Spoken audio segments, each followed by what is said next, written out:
Space Place. In a snap. How did our solar system come to be? The solar system is a pretty busy place. It's got all kinds of planets, moons, asteroids, and comets zipping around our sun. But how did this busy stellar neighborhood come to be? Our story starts about 4.6 billion years ago with a wispy cloud of stellar dust. This cloud was part of a bigger cloud called a nebula. At some point, the cloud collapsed, possibly because the shockwave of a nearby exploding star caused it to compress. When it collapsed, it fell in on itself, creating a disk of material surrounding it.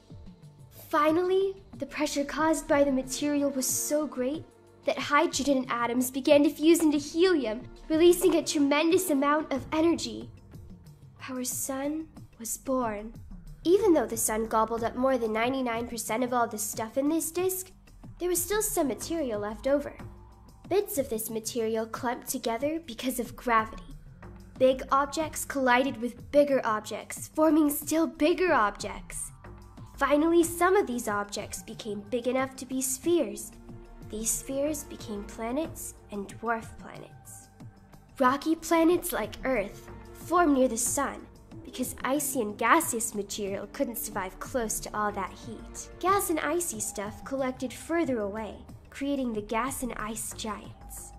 And like that, the solar system as we know it today was formed. There are still leftover remains of the early days, though. Asteroids in the asteroid belt are the bits and pieces of the early solar system that could never quite form a planet. Way off in the outer reaches of the solar system are comets. These icy bits haven't changed much at all since the solar system's formation.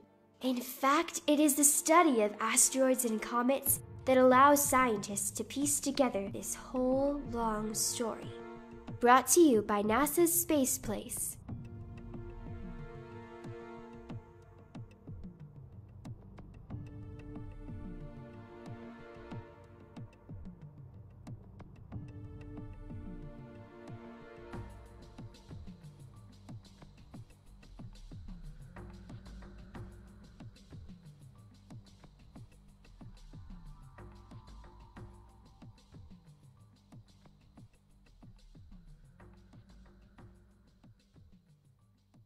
For a transcript of this video and a fun downloadable poster, visit the Space Place.